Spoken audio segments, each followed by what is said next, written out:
Hello friends, कैसे हैं आप? मैं मुकेश नारायण वेलकम करता हूं आपका सीजी राइडर्स के इस यूट्यूब चैनल पे, जहां हम बात करेंगे आफ्टर इफेक्ट की टेक्निक्स की।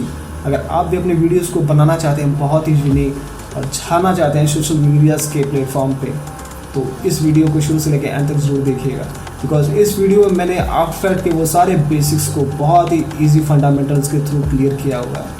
हाँ, थोड़ा सा टाइम ड्यूरेशन इसका हो सकता है ज़्यादा हो, पर आप इस वीडियो को शुरू से लेकर एंड तक जरूर देखिएगा, क्योंकि हो सकता है कोई ऐसी इंपॉर्टेंट चीज़ आप मिस कर जाएं, बाद में पछताना पड़े।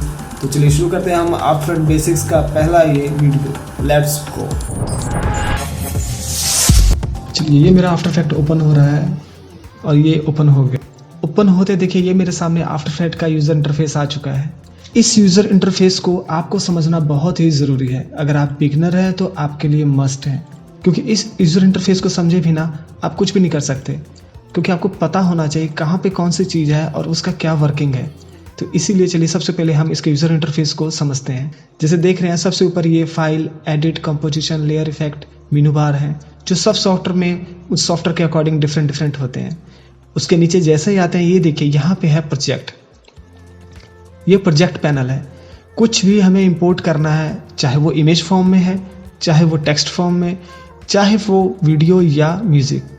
उसके साथ ये इफेक्ट कंट्रोलर है, और इफेक्ट कंट्रोलर में हम जितने भी इफेक्ट हैं जो हमारी फुटेज पे लगे होते हैं उन सबको हम यहीं से कंट्रोल करते हैं।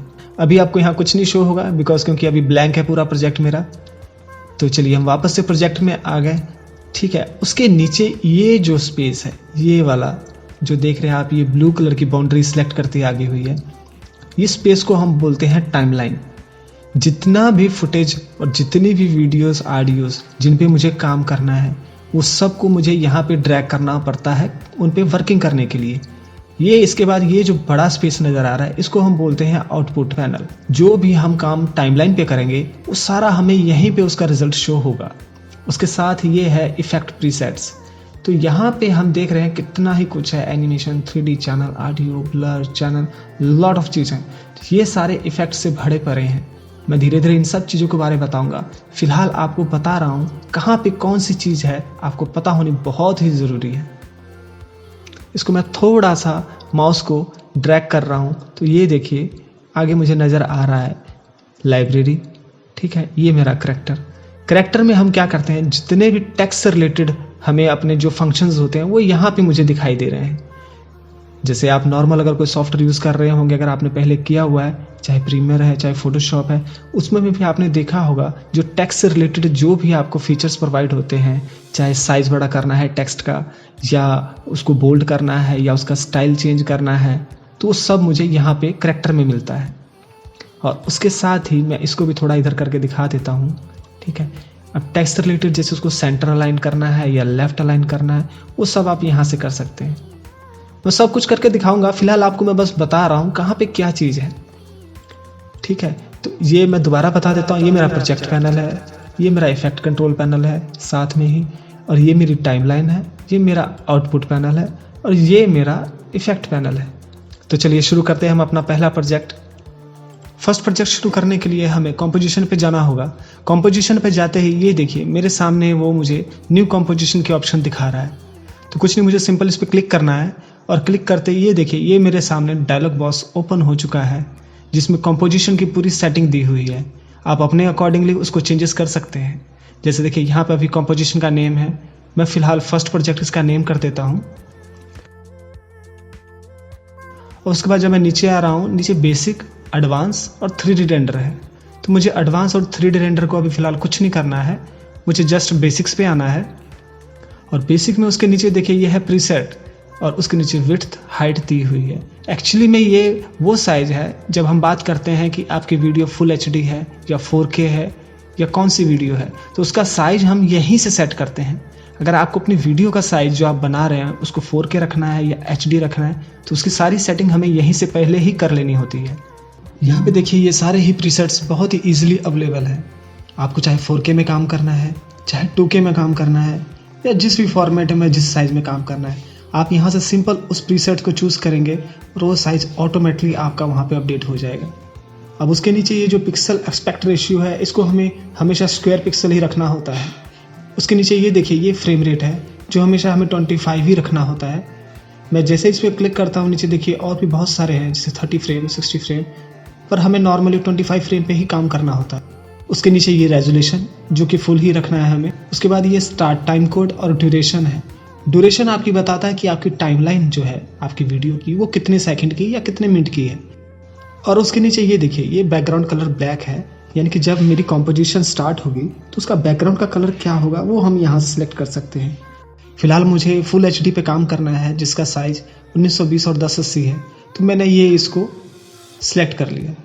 और सिलेक्ट करते ही ये देखिए यहाँ पे मेरा विड्थ और हाइट 1920 बाय 1080 आ गया है। और इसको ओके करता हूँ। ओके पे क्लिक करते ही ये देखिए मेरे सामने ये आउटपुट पैनल में ब्लैक बैकग्राउंड आ चुका है, यानी कि मेरी कंपोजिशन रेडी हो चुकी है। और यहाँ पे ये देखिए फर्स्ट प्रोजेक्ट भी दिखा रहा है। ये प्रोजेक्ट पैनल में मैंने डबल क्लिक किया और ये देखिए मेरे सामने ये एक एप्पल की इमेज मुझे दिखाई दे रही है जो कि PNG फॉर्मेट में है। और उसके साथ ही मुझे एक म्यूज़िक और एक वीडियो फुटेज भी शो हो रहा है, पर फिलहाल मैं आपको सिर्फ एप्पल वाली इमेज ही इंपोर्ट करके दिखा रहा हूँ। 1 बाय 1 बाकियों को भी इंपोर्ट करूँगा ताकि आपको डिटेल में सब समझा सकूँ। ये देखिए जो एप्पल की ये फुटेज है ये मेरे प्रोजेक्ट पैनल में इंपोर्ट हो चुकी है, जिसकी सारी डिटेल ये मुझे ऊपर शो हो रही है। अब मैं दूसरे वे से भी आपको इंपोर्ट करना बता रहा हूँ। हम फाइल में जाके इंपोर्ट, जिसका शॉर्टकट Ctrl+I भी मुझे यहाँ शो हो रहा है। तो आप किसी चीज़ को इंपोर्ट करना चाहते हैं तो आप सिंपल Ctrl+I प्रेस करके भी इंपोर्ट कर सकते हैं। चलिए हम अपनी सेकंड फुटेज जो म्यूज़िक फॉर्मेट में है उसको इंपोर्ट करते हैं। इसी तरह से जो मेरी next third footage video form में है मैं उसको भी इंपोर्ट कर रहा हूँ। अब ये देखिए यहाँ पे हमारे पास 3 तरह की फुटेज इंपोर्ट हो चुकी है। अब इसके बाद जो सबसे पहला काम है इनको मैनेज करना, क्योंकि अभी सिर्फ 3 ही फुटेज है मेरे पास। कल को यहाँ पे 10 फुटेज भी हो सकती हैं, 20 फुटेज, 50 फुटेज भी हो सकती हैं, जिसकी कोई भी लिमिटेशन नहीं है। तो इसीलिए अगर आप शुरू से उसको मैनेज करना सीख जाएंगे तो आगे के लिए आपके लिए बेटर होगा। तो चलिए कैसे मैनेज करेंगे मैं बताता हूँ। ये जैसे मैं नीचे आ रहा हूँ ये देखिए यहाँ पे कुछ आइकन्स जो है मुझे नज़र आ रहे हैं। तो इनमें से मुझे सेकंड नंबर वाला जो ये फोल्डर का आइकन है बस इस पर क्लिक करना है। देखिए जहाँ मुझे ये शो भी कर रहा है क्रिएट ए न्यू फोल्डर, साफ साफ नज़र आ रहा है, जिसका मतलब है कि इसको क्लिक करते ही एक फ़ोल्डर यहाँ पे क्रिएट हो जाएगा। तो चलिए क्रिएट करते हैं एक ब्लैंक फोल्डर और इस ब्लैंक फोल्डर का नाम मैं दे रहा हूँ म्यूज़िक। अब एक और फोल्डर क्रिएट करने जा रहा हूँ मैं, जिसका नाम मैं रखूँगा इमेज। इसी तरह से थर्ड एक और फोल्डर क्रिएट करते हैं और उसका नाम मैं रख रहा हूँ वीडियो। इसके बाद देखिए मेरे पास 3 फोल्डर्स क्रिएट हो चुके हैं। अब वीडियो वाली फाइल को मैं वीडियो के फोल्डर में ड्रैग करके यहाँ रख रहा हूँ और इसी तरह से म्यूज़िक वाली फाइल को म्यूज़िक वाले फोल्डर में रख रहा हूँ और सिंपल इमेज वाली फाइल को मैं इमेज वाले फोल्डर में रख रहा हूँ। तो इस तरह से देखिए मेरे जितने प्रोजेक्ट थे वो सारे मैनेज हो चुके हैं और मुझे सिर्फ 3 फोल्डर शो हो रहे हैं और सबसे ऊपर जो मेरी मेन कॉम्पोजिशन है उसका नाम शो हो रहा है। तो इस तरह से आपका नीट और क्लीन रहेगा हमेशा प्रोजेक्ट, पर आपको उसके लिए शुरू से उसको मैनेज करना आना चाहिए। तो चलिए मैं बताता हूँ आप कैसे हम आफ्टर इफेक्ट में स्टार्ट कर सकते हैं एनिमेशन। उसके लिए मुझे सबसे पहले लेयर पर जाना होगा।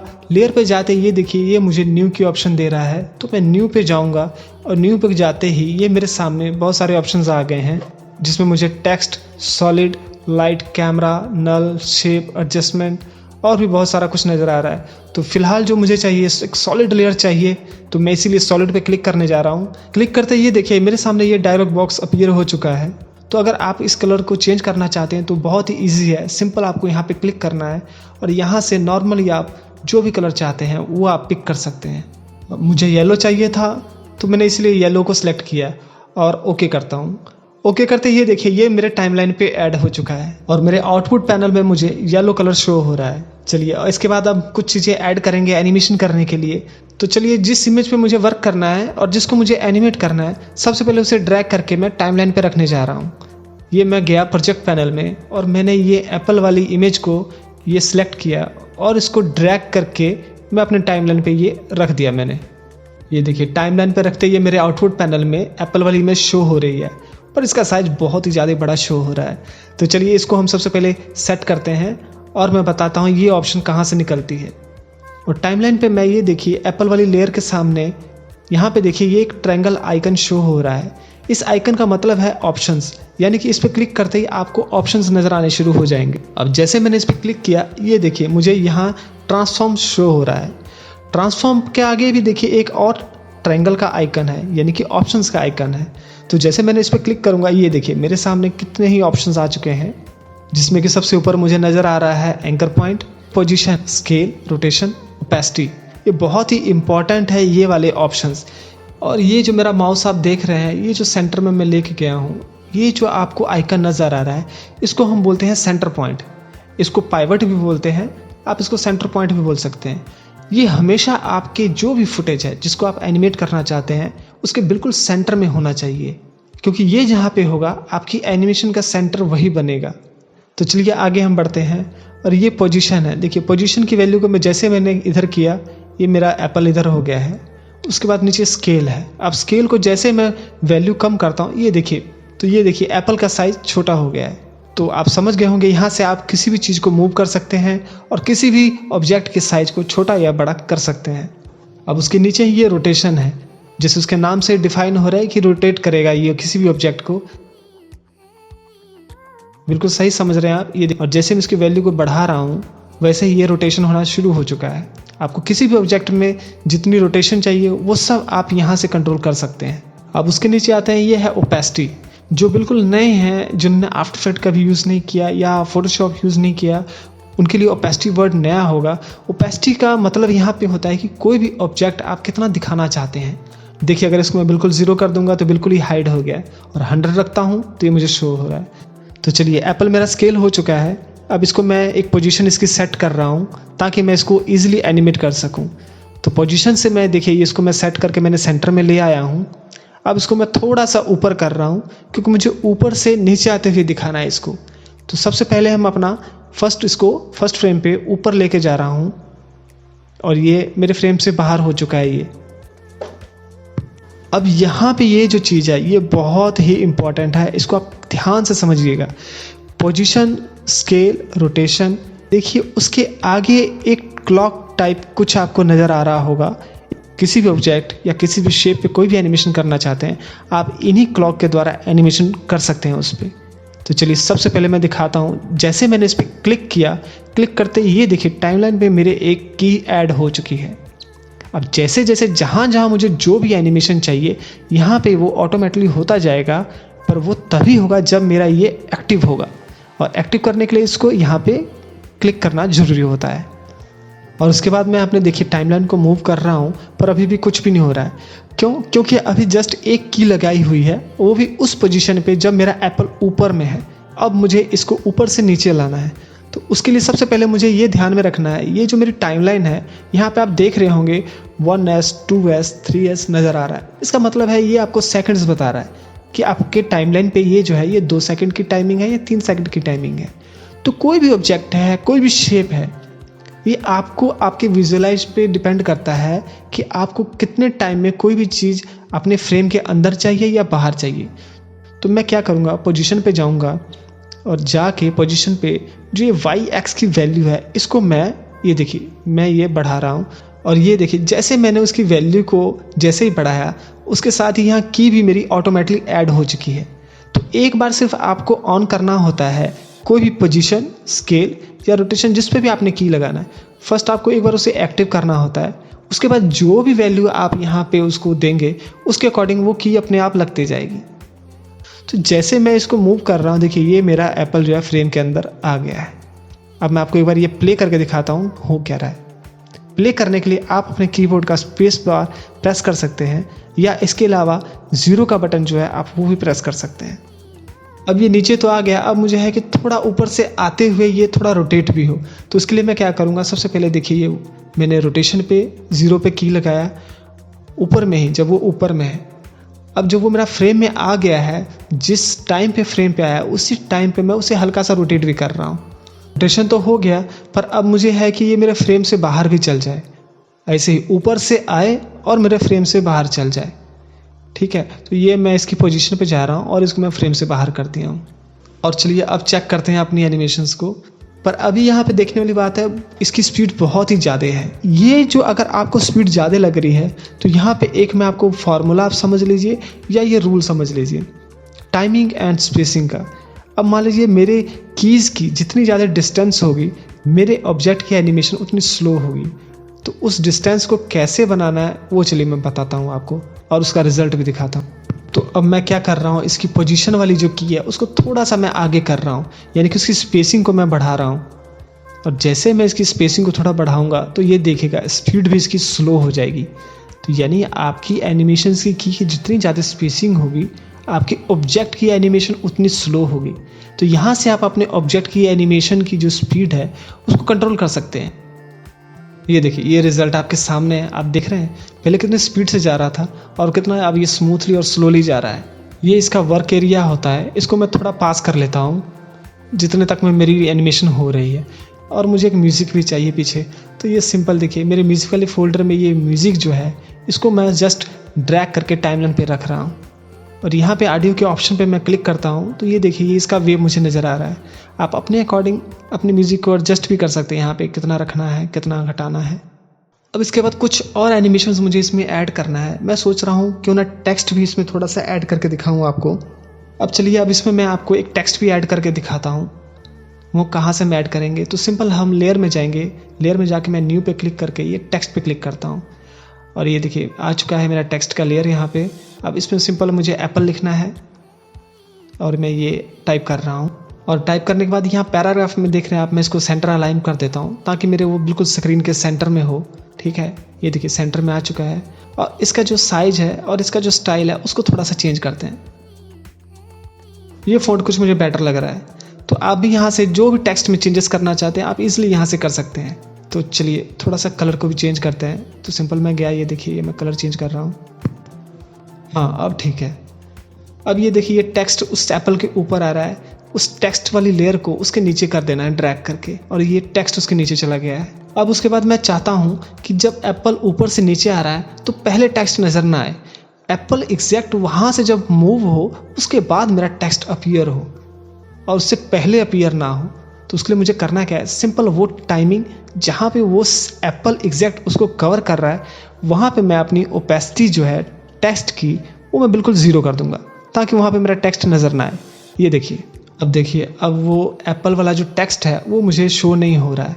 अब उसके बाद जैसे ही एप्पल वहाँ से नीचे आ रहा है वहाँ पे मैंने उसकी वैल्यू 100 कर दी। तो रिजल्ट देखिए, ये देख रहे हैं, देखिए इसके बाद जब मूव होके निकल रहा है तब वहाँ पे अपीयर हो रहा है। अब इसको मैं चाहता हूँ कि थोड़ा सा ये स्केल होता रहे, यानी कि बड़ा होता रहे। तो उसके लिए मुझे क्या करना है, जैसे मैंने पोजीशन टेक्स्ट पे कीज लगाए थे वैसे ही अब मुझे स्केल पे की लगाना है। ये मैंने डिफ़ॉल्ट स्केल पे पहले की लगा दिया, उसकी जो वैल्यू है। उसके बाद मुझे है कि जहाँ तक मेरी एनिमेशन चल रही है वहाँ तक मैं अपने टाइमलाइन को ले जाऊँगा, यानी कि यहाँ पे देखिए 5S तक मेरी एनिमेशन चल रही है, यानी कि 5 सेकंड तक। तो मैं इसको थोड़ा सा बड़ा कर रहा हूँ। तो ये देखिए ये हमारा है फाइनल रिजल्ट। अब चलिए इसके बाद मैं अपने प्रोजेक्ट को सेव करने जा रहा हूँ। तो सिंपल फाइल पे जाएंगे और सेव एज करेंगे और यहाँ से अपने प्रोजेक्ट को नाम देके जहाँ पे भी आप रखना चाहते हैं जिस भी लोकेशन पे, मैं इसको सिंपल सेव कर रहा हूँ। ये मेरा सेव हो गया। नेक्स्ट जो रिक्वायरमेंट है वो है इसको रेंडर करना। रेंडर वर्ड यहाँ हम तब यूज़ करते हैं जब हमारी सारी एनिमेशन सारा वर्क डन होने के बाद फाइनल आउटपुट हमें वीडियो फॉर्म में चाहिए होता है। तो उसके लिए मुझे अपने प्रोजेक्ट को रेंडर करना होता है। तो मैं सिंपल कंपोजिशन में जाऊँगा। कंपोजिशन में जाते ही ऐड टू रेंडर क्यू है, तो बस सिंपल इस पर मुझे क्लिक करना है और उसके बाद ये रेंडर की ऑप्शंस मेरे सामने आ जाएंगी, जहाँ पर मुझे आउटपुट मॉड्यूल पे इसके आगे के ऑप्शन पे क्लिक करते हैं हम और यहाँ से क्लिक करते ही देखिए ये डायलॉग बॉक्स अपीयर हो जाता है। इसमें आपको क्या करना है, सिंपल फॉर्मेट में जाना है। जो भी फॉर्मेट आपको चाहिए आप यहाँ से सिलेक्ट कर सकते हैं। तो यहाँ फिलहाल मैं क्विक टाइम कर देता हूँ और उसके बाद ये फॉर्मेट ऑप्शन है, यहाँ पे जाके मुझे S264 करना है। ये क्यों करना है ये मैं बाद में ज़रूर आपको बताऊँगा। फिलहाल आपको ये बस 2 चीज़ें करनी है यहाँ पे और उसके बाद ओके कर देना है। उसके बाद हम आउटपुट 2 पे क्लिक करेंगे और यहाँ पे क्लिक करने के बाद जहाँ पे मुझे अपनी वीडियो को सेव करना है वो लोकेशन हम सेट कर लेंगे। उसके बाद सिंपल मुझे रेंडर पे क्लिक करना है और ये मेरा रेंडर होना शुरू हो गया है। आई होप फ्रेंड्स आपको ये वीडियो पसंद आई होगी। तो चलिए बने रहिए और वीडियो को लाइक एंड सब्सक्राइब कीजिएगा। Thank you.